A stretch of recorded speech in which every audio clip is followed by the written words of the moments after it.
होगा। Good evening. कल मैंने बीपीएससी को लेकर के बिहार का जो पंचायती राज था, ओके, एक्चुअली मैंने कल एक वीडियो बनाया था बिहार पंचायती राज पर, और आज का जो हमारा डिस्कशन होगी on the base of Indian constitution concerning to the Panchayati Raj in India.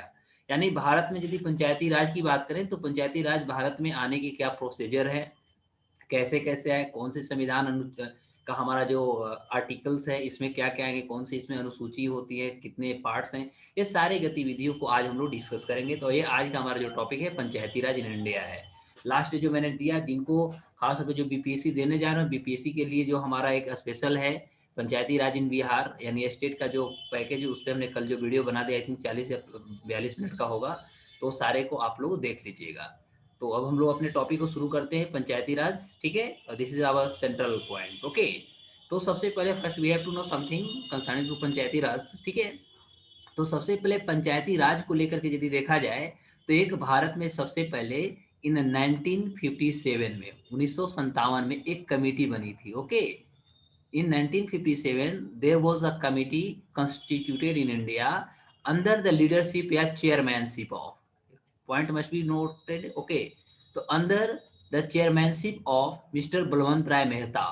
तो उस समय बलवंत राय मेहता की अध्यक्षता में आप कहेंगे कि 1957 में सबसे पहले एक कमेटी गठित हुई थी, और यह जो कमेटी थी ये रिकमेंड किया था। रिकमेंड तो समझ रहे होंगे, इन्होंने रिकमेंड किया गवर्नमेंट को, और इस रिकमेंडेशन के आधार पर भारत में जो पंचायत की जो हम बात करते हैं, यानी कह सकते हैं दूसरे शब्द में कि जो हमारे पास पावर का जो डिस्ट्रीब्यूशन होता है, ठीक है, शक्तियों का जो विकेंद्रीकरण होता है, डिसेंट्रलाइजेशन होती है, तो पावर को जो डिसेंट्रलाइजेशन होती है, और यह रिकमेंडेशन 1957 में बलवंत राय मेहता जी के द्वारा दिया गया। उन्होंने कहा कि पंचायती राज को 3 स्तरीय यानी 3 टायर में आना चाहिए, ये ध्यान देंगे। दिस वाज द 3 टायर, 3 स्तरीय या 3 स्तरीय उन्होंने पंचायती राज का विचार दिया।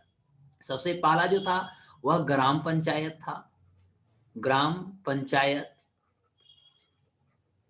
सेकेंड जो था वह पंचायत समिति था, पंचायत समिति का उन्होंने कॉन्सेप्ट को दिया। और थर्ड जो उन्होंने दिया वह जिला परिषद का कॉन्सेप्ट दिया, जिला परिषद। अब this point must B clear that gram panchayat was on village level या विलेज एरिया लेवल, तो गांव के आधार या गांव के स्तरीय जो बनाया गया था वह पंचायत ग्राम पंचायत थी। जो ब्लॉक लेवल पर बनाया गया उसको नाम दिया गया पंचायत समिति, और जिला परिषद जो थी यह हमारा डिस्ट्रिक्ट लेवल पर था, ठीक है।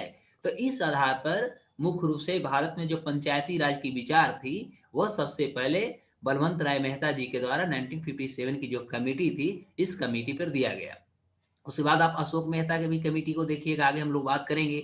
तो उन्होंने जो थे डबल यानी डुअल आप कह सकते हैं टायर ऑफ द पंचायती राज की कॉन्सेप्ट दिया। तो मुख्य रूप से जो पंचायती राज की जो कॉन्सेप्ट हुई 1957 के आधार पर बना। अब हम यदि आगे चर्चा करेंगे तो just to know something about, okay, if we are talking about the officially, तो सबसे पहले यदि भारत में देखा जाए तो जो ऑफिशियली हमारे यहाँ जो पंचायती राज का जो विचार थी, ठीक है, this was completely constituted and inaugurated on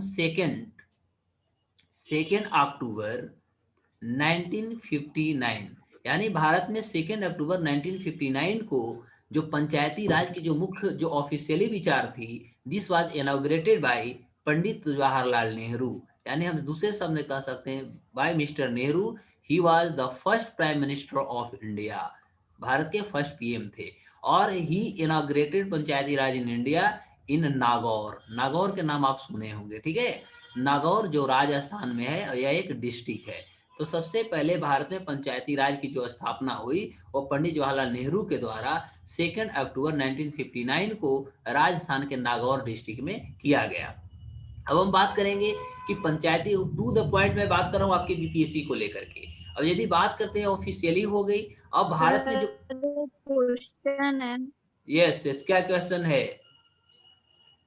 sir, जैसे आप बोले कि ये रिकमेंडेशन 1957 में आया है और ये पूर्णतः लागू हुआ है 1959 में, पूर्णतः लागू और नहीं ये हुआ, कभी-कभी से ये दोनों डेट्स पूर्णतः लागू नहीं हुई। पूर्णतः लागू के लिए भी हमें बहुत सारी इसमें अमेंडमेंट को भी पढ़नी होगी, ठीक है। मुख्य रूप से हम कहे, हमने बताया कि ऑफिशियली जो था भारत में सबसे पहले पंचायती राज की जो स्थापना हुई वह हमारा नागौर था, मैंने ये बोला। Okay, this point must B clear. एक एक स्टेटमेंट को आप ध्यान दीजिएगा। अब हम आगे बढ़ते हैं। अब देखेंगे कि जो हमारा ओके पंचायती सर। राज थी, तो पंचायती राज को लेकर के सबसे पहले हमारा कॉन्स्टिट्यूशनल अमेंडमेंट होती है, ठीक है। सबसे फर्स्ट हम बात करेंगे कॉन्स्टिट्यूशनल, ऐसे बहुत सारी होंगी लेकिन अभी हम मेन बात करें तो कॉन्स्टिट्यूशनल जो हमारी अमेंडमेंट हुई थी। तो कॉन्स्टिट्यूशनल अमेंडमेंट में हम सबसे पहले याद रखेंगे 73rd का, यानी 73वां जो हमारा संविधान संशोधन हुई ये हुआ। जैसा कि हम सभी को पता होनी चाहिए कि 73rd जो हमारे अमेंडमेंट हुई थी वह मुख्य रूप से दिसंबर 1992 में हुआ था, ठीक है। और यह फाइनली जो इंडिया में अफेक्टेड हुआ या कह सकते जो प्रभावित हुए, यह प्रभावित हुआ ऑन 24 अप्रैल 1993 से। यानी मुख्य रूप से यदि बात करें तो भारत में पंचायती राज को लेकर के 73वां संविधान संशोधन हुआ, जो दिसंबर 1992 में ये पास होती है हमारा कैबिनेट से, संसद से। लेकिन मुख्य रूप से यह 24 अप्रैल 1993 को यह मुख्य रूप से जो है भारत में इम्प्लीमेंट हो जाती है। This point must B clear. और इसके पीछे रीजंस थी, आखिर जो हमारा अभी तक जो पंचायती राज, जैसे हमने देखा कि 1957 में बलवंत राय जी ने दिया, फिर हमने 1959 में देखा कि पंडित जवाहरलाल नेहरू जी ने पहला ऑफिशियली लॉन्च भी कर दिए। लेकिन अभी तक कहीं ना कहीं कुछ त्रुटियां जो थी, कुछ जो कमियां थी, इस कमियां को दूर करने के लिए अंततः 73वां संविधान संशोधन हमारे भारत में लागू होती है। और in this 73rd constitutional amendment क्या हुई कि कुछ इसमें हमें प्रोविजंस को दिए गए, यानी कुछ आपका प्रोविजंस कहीं दिए, आप क्या कर सकते हैं, मतलब कुछ इसमें आइडियाज कर सकते हैं, प्रोविजंस को दिए गए। और इस प्रोविजंस में कह सकते हैं कि न्यू जो पार्ट था, ठीक है, तो भारत के संविधान में जो पार्ट थी उसमें न्यू एक पार्ट जोड़ी गई जिस पार्ट का नाम था 9, यानी 9वां हमारा इसमें पार्ट जोड़ा गया। साथ ही साथ इसमें जो हमारे आर्टिकल थी, तो कुछ स्पेशल आर्टिकल लाया गया, जैसे आर्टिकल 243 जो थी, इसमें कुछ और डिविजनलाइज की गई, कुछ और इसके पार्ट को जोड़े गए, जिसमें आप कह सकते हैं मुख्य रूप से 1 से लेकर के लगभग 15, ठीक है, 1 से लेकर के 15, यानी आर्टिकल 243 के अंतर्गत 1 to 15 इसमें और पार्ट को जोड़ दी गई। और साथ ही साथ कह सकते हैं इसके लेकर के इंडेक्स भी कुछ आते हैं जिसको आप अनुसूची बोलेंगे, इसमें 11 इंडेक्स को मुख्य रूप से प्रोविजन किया गया। और ये सारे जो प्रोविजंस लाए गए थे खासतौर पर 73वां संविधान संशोधन के आधार पर, इसके पीछे मात्र एक ही रीजन था। रीजन इज व्हाट, रीजन मात्र ये थी कि भारत में उस समय जो महिलाएं थी, ठीक है, तो खास तौर पे हम बात करें जो वीमेन थी, ठीक है, खास तौर पे जो हमारा एसटी और एसटी एसी जो समाज थी, इनको मुख्य रूप से हम कह सकते हैं इम्पावर्ड करने के लिए खास तौर पे 73वां संविधान संशोधन लागू की गई। यहां तक आप लोगों को क्लियर है? यानी कह सकते हैं कि विमेन और जो एसटी और एसी के जो लोग थे, ठीक है, इनको मुख्य रूप से कह सकते हैं जो रिजर्वेशन की जो प्रक्रिया थी, उनके लिए रिजर्वेशन का जो प्रयोग की गई, this was the first amendment under 73rd constitution amendment, it was provisionalized. और अंततः हम कह सकते हैं 73वें संविधान संशोधन के अंतर्गत इनको प्रोविजनलाइज की गई, इनको रिजर्वेशन की बात की गई। इसमें हमें पता होनी चाहिए कि जब 73वां संविधान संशोधन लागू होती है तो इस आधार पर जो हमारा पंचायत है, ठीक है, तो पंचायतों का जो हमारा एक पीरियड निर्धारित की गई, वह मुख्य रूप से 5 ईयर के लिए इसमें पीरियड भी निर्धारित किया गया कि पंचायत हमारा 5 साल के लिए चलेगा। एक निर्वाचन होंगे तो 5 साल के लेंगे, 5 साल के बाद ये अपने कोलैप्स होंगे, फिर दूसरे निर्वाचन होंगे, ठीक है। लेकिन यदि मान लिया जाए कि 5 ईयर्स के लिए जो हमारा पीरियड बनती है पंचायती राज के लिए, जो आपका सर जो फिक्स डेट आया, शेड्यूल्ड की गई, इसमें मान लिया जाए किसी भी प्रकार से यदि डिमोलिश हो जाता है, डिमोलिश का मतलब स्थगित हो जाता है, ठीक है, तो वैसे सेंस में स्टेट गवर्नमेंट को जो है ये जिम्मेवारी दी जाती है, यानी स्टेट गवर्नमेंट जो होती है इसके लिए अकाउंटेबिलिटी उनको दिया जाता है कि अंडर 6 मंथ या कह सकते हैं विद इन 6 मंथ, यानी 6 मंथ के अंतर्गत वो जो होगा पुनः नए पंचायत का गठन वो कर लेंगे। और जस्ट नाउ हम जो अभी पंचायती राज के बारे में जो पढ़ रहे हैं, या पंचायती राज के बारे में यदि देखा जाए तो मुख्य रूप से भारत के संविधान में यदि हम मुख्य रूप से यदि लिस्ट की बात करते हैं तो यह हमारा स्टेट लिस्ट में आता है। इज इट ओके और नॉट? यानी जो हमारा राज्य सूची जो है यह राज्य सूची का विषय हो जाती है, ठीक है। यहां तक सबको क्लियर है या नहीं है? Yes, sir. Yes. ओके, अब इस आधार पे यदि हम बात करें तो देखिएगा, अभी हमने देखा कि 73वां संविधान संशोधन यानी आफ्टर अफेक्टेड 73rd जो हमारा संविधान संशोधन थी, इसके बाद भारत में लागू होने के बाद भारत में सबसे पहला जो पंचायती राज था, ध्यान देंगे, this point must be noted and this question is again again asked in your examinations. Okay, तो after 73rd constitutional amendment constituted in India, actually देखा गया कि भारत में सबसे पहला जो पंचायती राज हुआ, इसके बाद वह सबसे पहले कर्नाटका सरकार या कह सकते कर्नाटका में सबसे पहले इस्टेब्लिश की गई। तो एक क्वेश्चन बार बार आती है, इसको भी आई आप ले लीजिएगा कि 73वां संविधान संशोधन होने के बाद भारत में सबसे पहला 73वां संविधान संशोधन के आधार पर भारत में कौन से राज्य में पंचायती राज लागू की गई, तो आपको जवाब होना चाहिए कर्नाटका। यहाँ तक क्लियर हो गया होगा। इसके आधार पर यदि अभी हमने बात किया रिजर्वेशन की बात की, तो इस फॉर्म को यदि हम रिजर्वेशन की बात करें तो रिजर्वेशन भी मैं यहीं पर थोड़ा क्लियर कर देता हूं, ठीक है।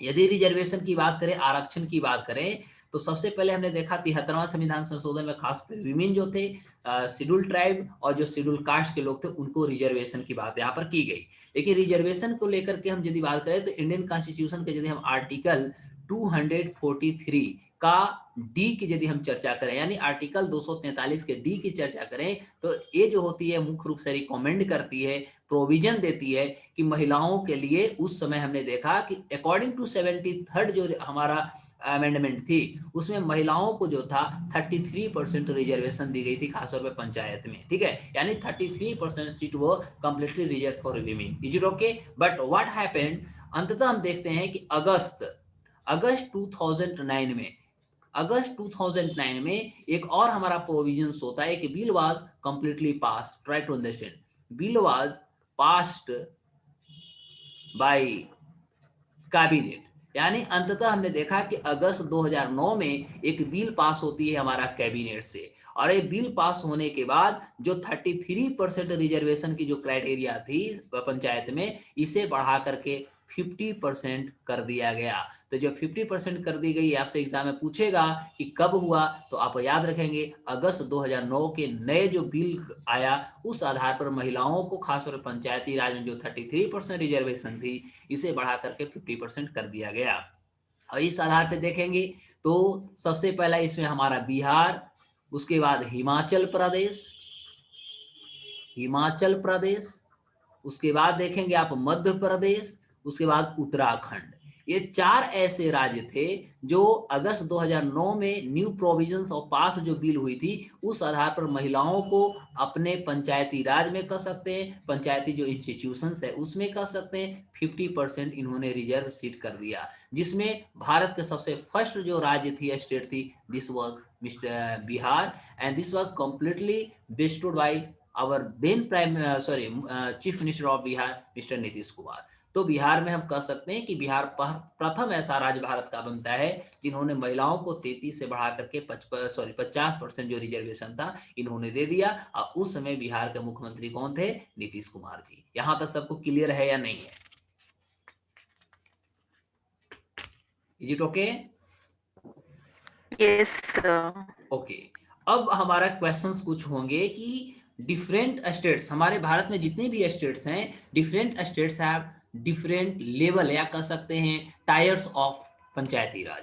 तो भारत में जितने भी हमारे पास स्टेट्स हैं, सारे स्टेट्स में डिफरेंट डिफरेंट लेवल्स का पंचायती राज है। तो आप हेडिंग में डालेंगे, ऊपर आप डाल दीजिएगा different states have different tiers of Panchayati raj. Tier number first में आप लिखिएगा सिंगल लेवल या सिंगल टायर, उसके बाद लिखिएगा डबल टायर, उसके बाद लिखिएगा 3 टायर, और लास्ट में लिखिएगा क्वाड टायर। मुख्य रूप से भारत में यदि देखा जाए तो हर राज्यों के पास कुछ डिफरेंट हैं। इसमें सिंगल टायर में हम सबसे पहले नाम लिखें, तो आप लोग लिखते चले, हम बोलते जाता हूं। केरला हो जाएगा पहला। और सिंगल टायर का मतलब क्या होगा? तो सिंगल टायर का मतलब केवल यहाँ पर जो होंगे वो ग्राम पंचायत होंगे। Point must be noted, gram panchayat single tyre का मतलब। तो इसमें केरला हो जाएंगे, आपको जम्मू एंड कश्मीर हो जाएंगे, त्रिपुरा, उसके बाद मणिपुर, उसके बाद Sikkim, after Meghalaya, after Mizoram and Nagaland. अब इसमें एक आप स्टार लगाइएगा। स्टार मतलब इसमें आप मेघालय, मिजोरम और नागालैंड, ये तीनों पे स्टार लगाएंगे। इसके पीछे रीजंस क्या है कि मेघालय, मिजोरम और नागालैंड, ये तीनों जगह पर यदि देखा जाए तो यहाँ पर स्टेट बेस्ड कह सकते हैं, कुछ ट्राइबल्स को कुछ रिजर्व सीट किए गए हैं, ठीक है, या कह सकते हैं ट्राइबल एक काउंसिल इनके लिए, कह सकते हैं कुछ स्पेसिफिक फील्डों हेतु इनके यहाँ एक जो है ट्राइबल काउंसिल का निर्माण की गई है। तो मुख्य रूप से इसमें आप लिख सकते हैं इन मेघालय, मिजोरम एंड नागालैंड, ठीक है, मिजोरम, नागालैंड और मेघालय, ये तीनों राज्यों में क्या है कह सकते हैं सिंगल लेवल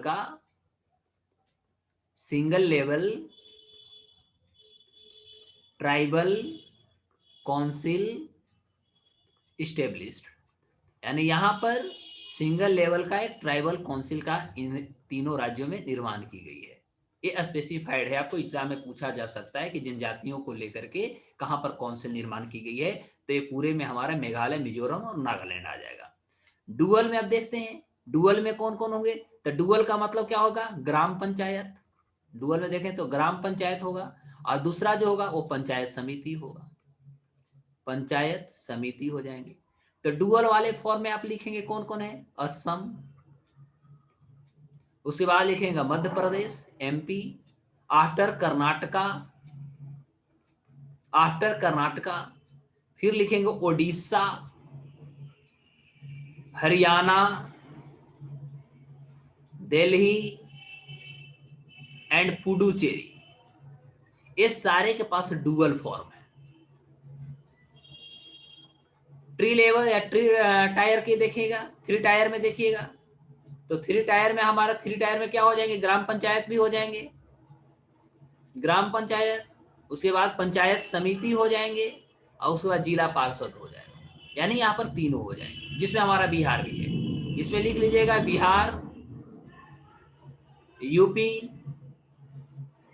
राजस्थान, महाराष्ट्र, आंध्र प्रदेश, हिमाचल प्रदेश, पंजाब, तमिलनाडु, गुजरात और गोवा।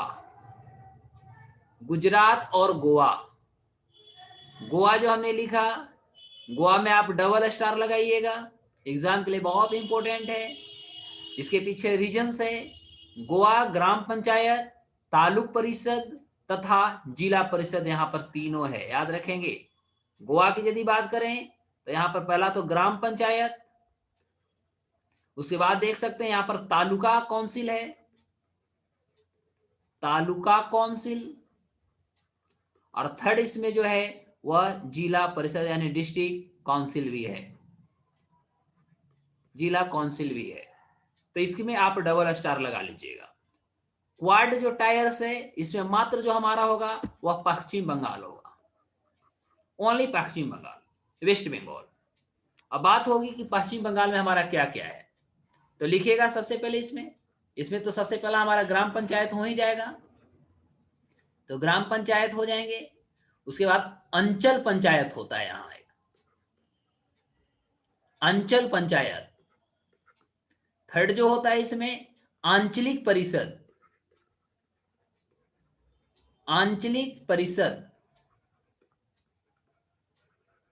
और फोर्थ इसमें जो होंगे वह जिला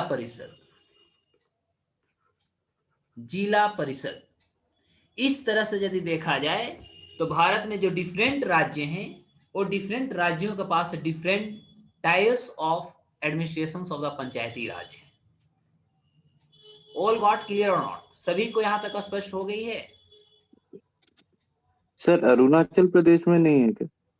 नहीं, छोटू मम्मी का बात करवा दो, चुट्टू से कॉल आ रहा है। आगे देखा जाए, बात करवा, चाहे बोलो पापा कॉल करने माइक ऑफ के करके बात लिए। कीजिए please please please, mute your mic. Sorry. Okay, आगे बढ़ा जाए। यहां तक सब लोगों को क्लियर हो गई है? सुप्रिया? Yes sir. ओके, अब चलते हैं इसका कुछ स्ट्रक्चरल फॉर्म की बात करते हैं। स्ट्रक्चरल फॉर्म को अब देखते हैं कि जो हमारा पंचायती राज इसका स्ट्रक्चर क्या है। तो हम स्ट्रक्चर की बात करेंगे, पंचायती राज का जो हमारा स्ट्रक्चर है वो क्या है। तो अभी जस्ट हमने बताया 3 भागों में बढ़ जाता है, याद है या भूल गए? ये हमारा 3 भागों में बट रहा है, आप भी इसको 3 भागों में बांट लीजिएगा। सबसे पहला हमारा क्या है, ग्राम पंचायत। 3 टायर की बात कर रहे हैं। पहला ग्राम पंचायत, उसके बाद पंचायत समिति, पंचायत समिति, और थर्ड जो हमारा है वो जिला परिषद है। अब ग्राम पंचायत क्या क्या होते हैं, ग्राम पंचायत में क्या क्या चीजों को हमें देखना होगा। तो सबसे पहले ग्राम पंचायत जो होती है, इसके जो मेंबर्स होते हैं, ठीक है, those are elected by the member of village या ग्राम पंचायत, ठीक है। तो इनकी ग्राम सभा जो होती है, यानी ग्राम जो असेंबली जो होता है, ग्राम असेंबली के द्वारा इसके जो सदस्य होते हैं उनकी क्या होती है, इलेक्टेड होती है, उनकी इलेक्शंस होती है, चुनाव होती है। ये चीजों को ध्यान देंगे। दूसरी यदि हम इसकी पॉइंट की बात करें तो सबसे पहले याद रखेंगे कि ये जो मेंबर्स होते हैं ग्राम पंचायत का, उनकी एज जो होनी चाहिए वह 21 होनी चाहिए। ओके, थर्ड इसमें पॉइंट में याद रखेंगे कि यहां पर इंश्योर कर दी जाती है कि पर मंथ, महीना में मतलब एक सीटिंग, यानी कहते हैं ensure to make a sitting in a month, यानी हर महीना वहां पर एक बैठक होती है। हर महीना एक बैठक होती है ग्राम पंचायत में, और ये बैठक की जो अध्यक्षता करते हैं, यानी हेडेड बाय आप कह सकते हैं, ये जो हेडेड बाय होते हैं वह सरपंच होता है, यानी सरपंच के द्वारा इसकी अध्यक्षता की जाती है। दिस इज कॉल्ड ग्राम पंचायत। इसमें हमने बताया कि ग्राम पंचायत के जो मेंबर्स होते हैं उनकी इलेक्शन होती है, ग्राम की जो असेंबली होती है ग्राम सभा के लोगों के द्वारा, पहला। दूसरा, इनकी एज 21 ईयर होनी चाहिए। तीसरा, महीना में एक बैठक जरूर होनी चाहिए, और इस बैठक का जो हेड होंगे या अध्यक्ष होंगे वो सरपंच कहलाता है। इज इट ओके और नॉट? Yes sir. ग्राम समिति यानी पंचायत समिति की चर्चा करें तो पंचायत समिति की यदि बात करते हैं तो पंचायत समिति सबसे पहले हमारा मिडिल फॉर्म में आती है, देख सकते हैं सेंटर फॉर्म में आती है। सबसे पहले मिडिल फॉर्म है, और मिडिल फॉर्म का मतलब कर सकते हैं कि इसमें जो सरपंच की भी हमने चर्चा किया था, ठीक है। तो सरपंच क्या होते हैं, तो sarpanch is the member of panchayat समिति, यानी सरपंच जो होते हैं वो पंचायत समिति के एकमात्र मेंबर होते हैं। तीसरी इसकी महत्वपूर्ण बातों की यदि बात करें तो इसके पास एक एडमिनिस्ट्रेटिव कह सकते एक ऑफिसर्स होते हैं, एडमिनिस्ट्रेटिव एक ऑफिसर्स होते हैं पंचायत समिति में। और जो एडमिनिस्ट्रेटिव ऑफिसर्स होते हैं उसको हम लोग बोलते हैं BDO, block development officers, block development officers. Panchayat जो समिति होती है, panchayat samiti is also assisted by fund, by fund by the government या बाय स्टेट गवर्नमेंट, यानी राज्य सरकार के द्वारा जो हमारा पंचायत समिति होता है उसको फंड भी मुहैया कराई जाती है, यानी कह सकते हैं उसको विभिन्न प्रकार के जो अनुदान होता है, फंड ना समझ में तो आप सब्सिडरी फॉर्म भी ला सकते हैं। तो फंडिंग यानी जो अनुदान की बात होती है या मुख्य रूप से जो पंचायत समिति होता है उसको राज्य सरकार करती है। और पंचायत समिति का जो हेड होता है वह बीडीओ होता है, यानी एडमिनिस्ट्रेटिव एक ऑफिसर जो होते हैं बीडीओ होता है। सरपंच यहाँ पर इसका मात्र एक मेंबर होता है। यह हमारा जो होते हैं मध्यवर्गीय काम करता है, यानी कह सकते हैं कि ग्राम पंचायत और जिला परिषद ये दोनों के बीच में कोऑर्डिनेटर का काम करता है, या कह सकते हैं इंटरमीडिएरी का काम करता है। जिला परिषद की यदि हम चर्चा करें तो जिला परिषद हम किसको कहेंगे, इसके भी जानते हैं। तो जिला परिषद में सबसे पहले याद रखिए कि जिला परिषद जो है, ठीक है, यह मुख्य रूप से जो होता है, यदि इसके बारे में हम चर्चा करें, ठीक है, तो जो हमारा स्टेट गवर्नमेंट होती है, पॉइंट मस्ट बी नोटेड। जो हमारी स्टेट गवर्नमेंट होती है और एक जो हमारा लोकल गवर्नमेंट होता है, ये दोनों के बीच में यह मुख्य रूप से चैन का काम करता है, इंटरमीडिएटरी चैन का काम करता है। दोनों के बीच में एक मध्य वर्गीय आप कह सकते हैं, या कह सकते जो सेल्फ गवर्नेंस वहां की होती है, लोकल जो गवर्नमेंट होती है जिसको हम सेल्फ गवर्नेंस भी कह देते हैं, वो दोनों के बीच एक मध्य कड़ी का काम करता है, एक चैन का काम करता है। दूसरी महत्वपूर्ण इसमें यदि देखा जाए, सबसे महत्वपूर्ण बात, तो पंचायत जो हमारा समिति होता है, ठीक है, यानी ओवरऑल हम यदि जिला परिषद की बात करें तो इनके पास जो मेंबर्स होते हैं, डायरेक्ट हम मेंबर्स की बात करें तो मेंबर्स इंक्लूडेड, इसमें जो भी मेंबर होते हैं वो कौन कौन होंगे, इसमें याद रखिएगा कि पंचायत समिति के जो प्रधान होता है यानी हेड ऑफ पंचायत समिति, ये इसमें मेंबर हो जाएंगे। फिर हमारा द मेंबर ऑफ लोकसभा, जो लोकसभा के जो मेंबर होंगे ये इसके सदस्य हो जाएंगे। राज्यसभा यानी स्टेट काउंसिल की जो मेंबर होंगे इसके सदस्य हो जाएंगे। फिर हमारा जो लेजिस्लेटिव काउंसिल होता है, लेजिस्लेटिव जो काउंसिल होता है उसके जो सदस्य होंगे इसके मेंबर्स हो जाएंगे। उसके बाद जो हमारा डिस्ट्रिक्ट जो काउंसिल है वो भी इसके मेंबर्स हो जाते हैं।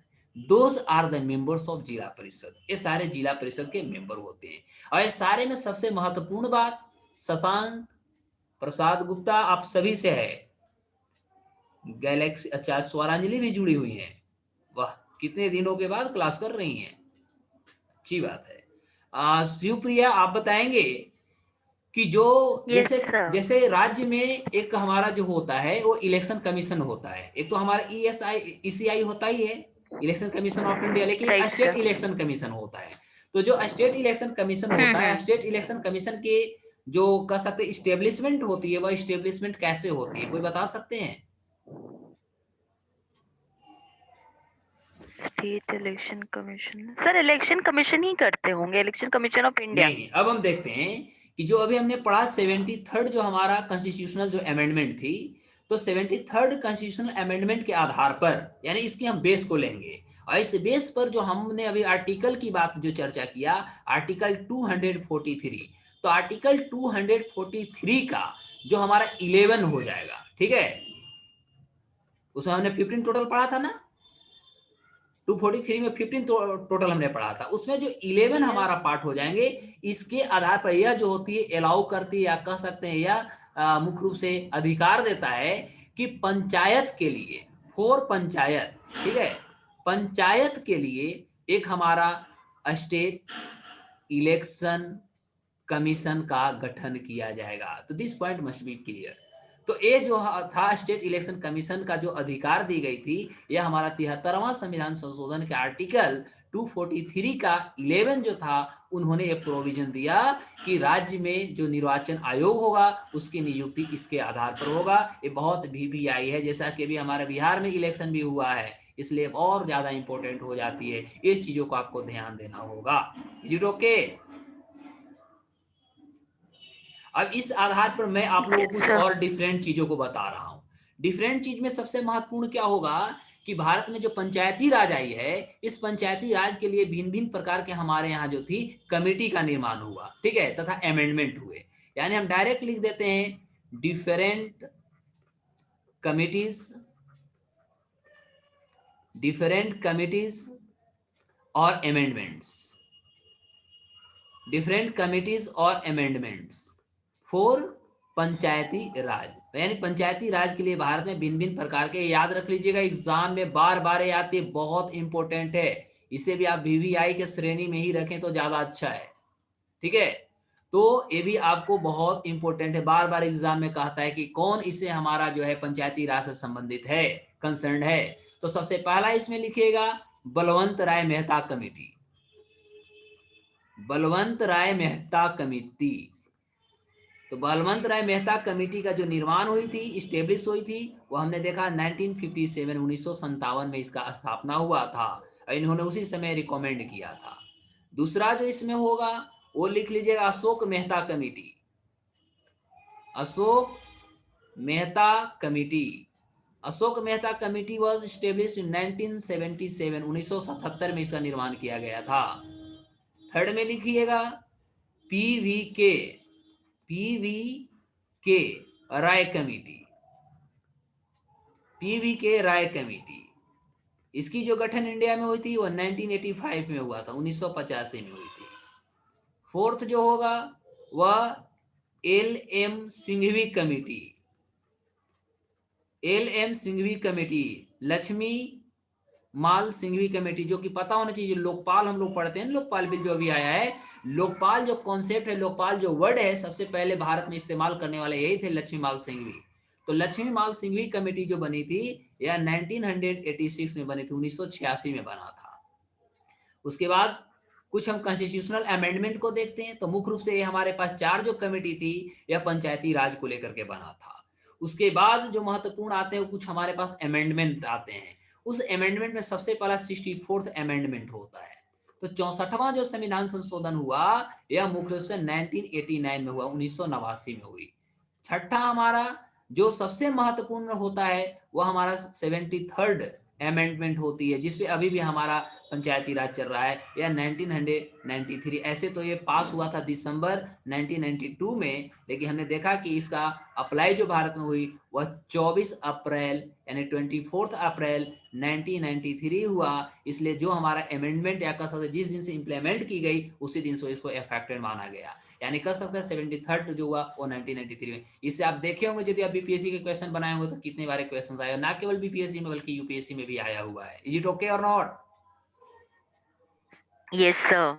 ओके, अगला क्वेश्चन, अगला कॉन्सेप्ट मैं दे रहा हूं, ये भी बहुत इंपॉर्टेंट है। समय 6 मिनट है, उसमें उतना कर लेते हैं, फिर हम आगे कल की बात करेंगे। अब हम देखेंगे कि भारत में जितने भी स्टेट्स हैं, all states have different name of पंचायती राज। भारत में हर कुछ ऐसे राज्य हैं जहां पर वहां पंचायती राज को भिन्न भिन्न नामों से जाना जाता है। This point must be noted, यानी लिख लीजिएगा आप, different state has, different states have different names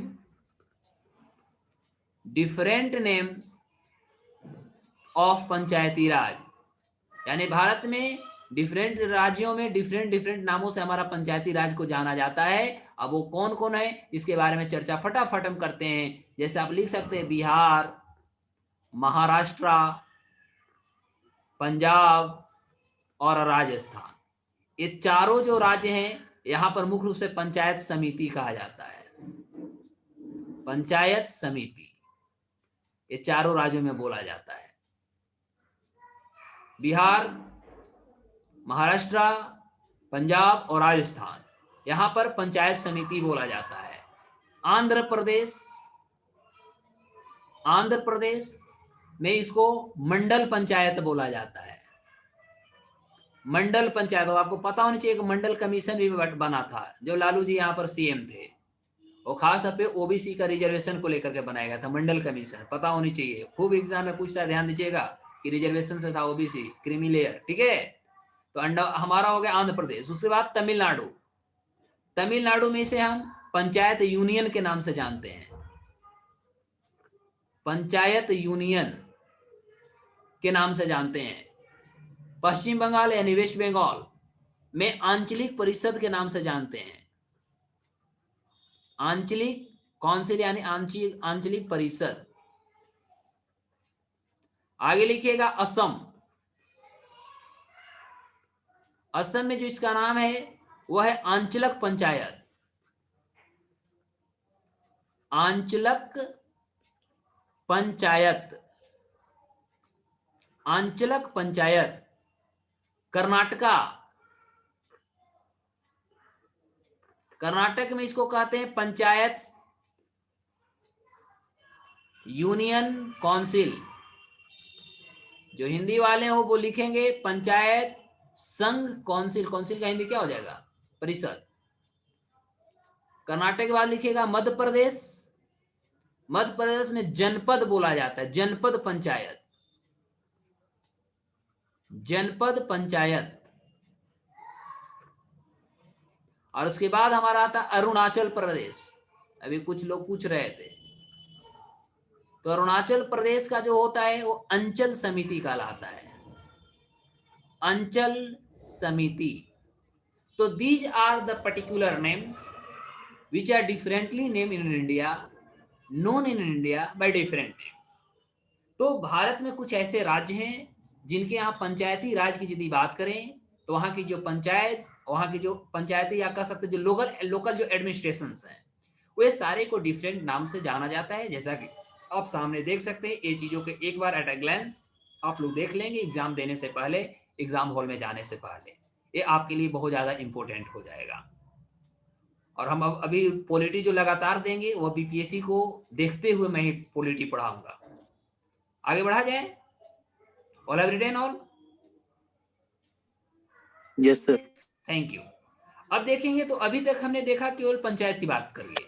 अब उसके अलावे जो कुछ होती है, जो हमारे पास कुछ टाउनशिप की हम बात करते हैं, तो टाउन या कह सकते हैं सिटी जो हमारा लोकल जो गवर्नेंस होती है, अब इस पे हम चर्चा करेंगे।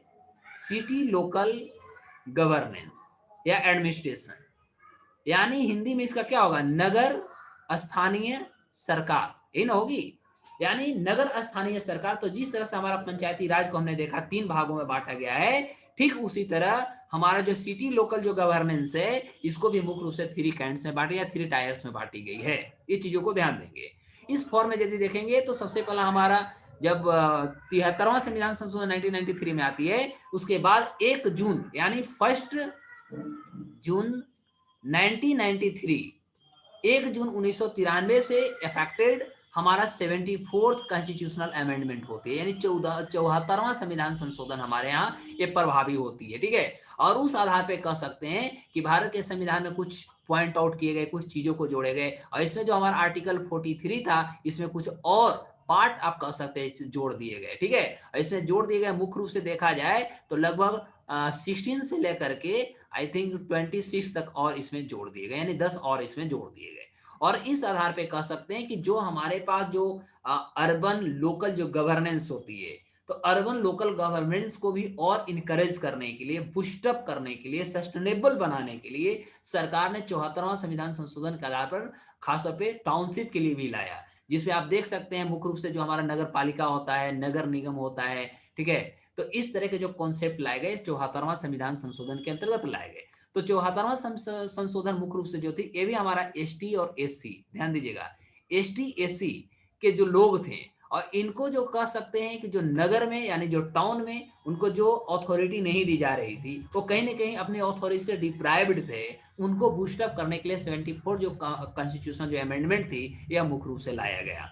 और इस सेंस में कह सकते हैं कि मुख्य रूप से यदि देखा जाए तो टाउनशिप में महिलाओं के लिए कुछ सीट रिजर्व कर दी गई, और उस रिजर्वेशन के आधार पर देखिएगा तो सबसे पहले महिलाओं के लिए जो टोटल वहां पर सीट थी 1/3 जो सीट्स था, इसको विमेन के लिए रिजर्व कर दी गई। कहाँ? तो हम बात कर रहे हैं अर्बन लोकल गवर्नेंस में। ठीक है, तो 74वां संविधान संशोधन के तहत 1/3 जो सीट थी महिलाओं के लिए रिजर्व कर दी गई।